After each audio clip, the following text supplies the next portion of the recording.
꿈속에 aku 미안했겠지. 꿈이었어도 나 헤어나오지 못했어. Assalamualaikum warahmatullahi wabarakatuh.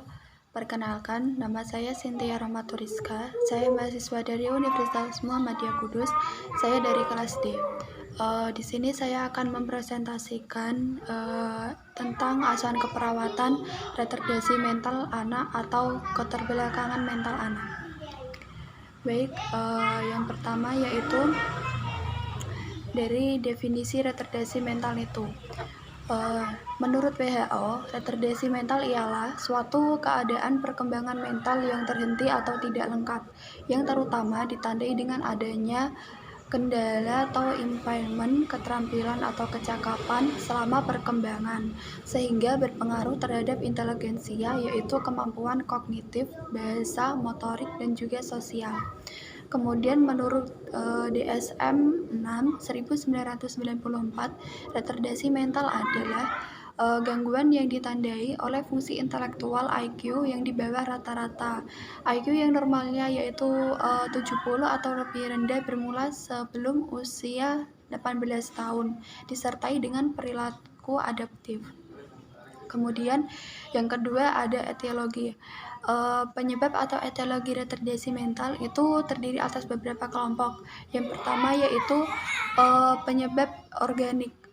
Yang penyebab organik itu dibagi menjadi 3 kelompok lagi, yaitu faktor prenatal, faktor perinatal, dan juga faktor paskanatal. Faktor perinatal itu terdiri dari penyakit kromosom, kemudian sindrom Fragile 9, gangguan sindrom, gangguan metabolisme sejak lahir. Kemudian faktor perinatal terdiri dari absorpsio plasenta, diabetes maternal, kelahiran prematur, kondisi neonatal termasuk meningitis dan perdarahan intrakranial. Kemudian yang terakhir, faktor paskanatal terdiri dari cedera kepala, infeksi, dan gangguan degeneratif. Kemudian yang kedua, penyebab non-organik. Penyebab non-organik antara lain ada kemiskinan dan keluarga tidak harmonis, kemudian sosial kultural, interaksi anak berkurang, penelantaran anak.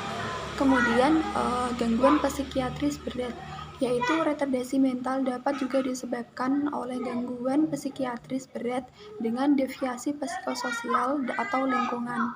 Kemudian yang terakhir yaitu penyebab lain, yaitu ada keturunan, pengaruh lingkungan, dan juga kelainan mental lain.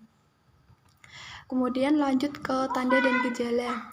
Tanda dan gejala umum dari keterbelakangan mental atau cacat mental itu ada kegagalan mencapai standar intelektual sesuai usianya, kemudian anak terlambat berjalan, duduk, atau merangkak dari anak-anak yang lain.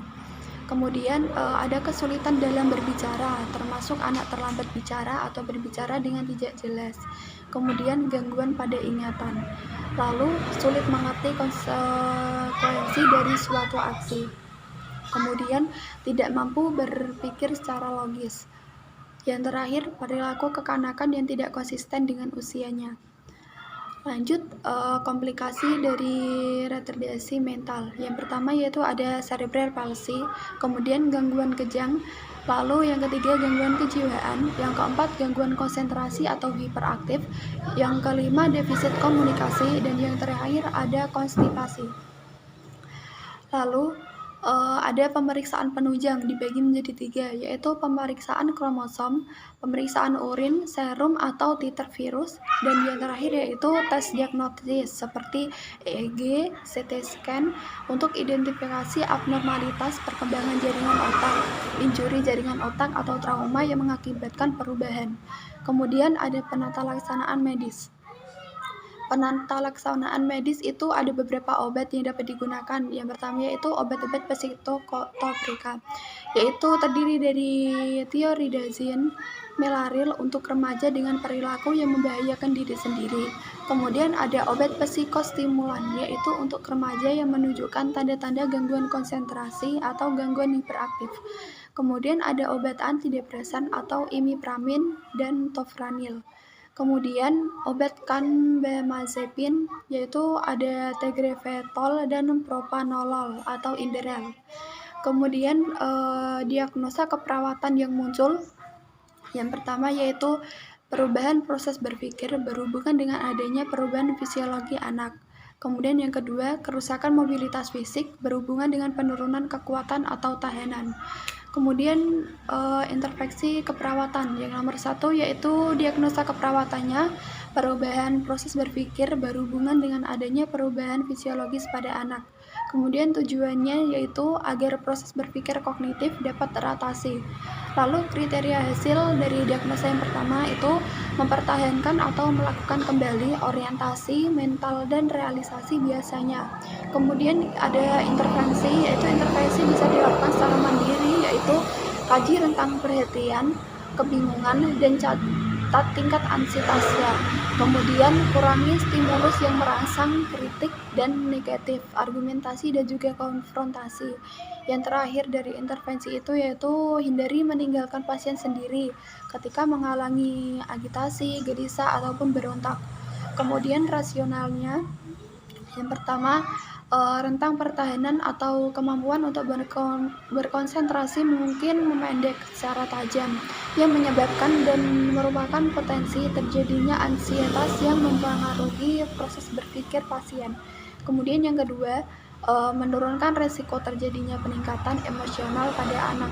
Lalu ada ansietas dapat mengakibatkan kehilangan kontrol dan meningkatkan kepanikan. Dukungan dapat memberikan ketenangan dan menurunkan ansietas dan resiko terjadinya trauma tersebut. Kemudian nomor kedua, diagnosis keperawatannya yaitu perubahan proses keluarga berhubungan dengan mempunyai anak yang menderita retardasi mental. Kemudian tujuannya yaitu keluarga menerima kondisi anaknya. Lalu kriteria hasilnya yang pertama yaitu keluarga membuat keputusan yang realistis berdasarkan kebutuhan dan kemampuan mereka. Kemudian yang kedua, anggota keluarga menunjukkan penerimaan terhadap anak. Lalu intervensi yang pertama itu berikan informasi kepada keluarga karena keluarga dapat mencurigai adanya masalah dan mungkin memerlukan dukungan. Kemudian yang kedua, berikan informasi pada keluarga tentang kondisi anak untuk dijadikan bahan rujukan keluarga di kemudian hari. Kemudian rasional yang pertama, agar keluarga dapat mengidentifikasi sasaran realistis untuk perawatan anak di masa yang akan datang. Kemudian yang kedua, keluarga mendapat informasi tentang kondisi anaknya. Baik, sekian yang bisa saya presentasikan, kurang lebihnya mohon maaf. Wassalamualaikum warahmatullahi wabarakatuh.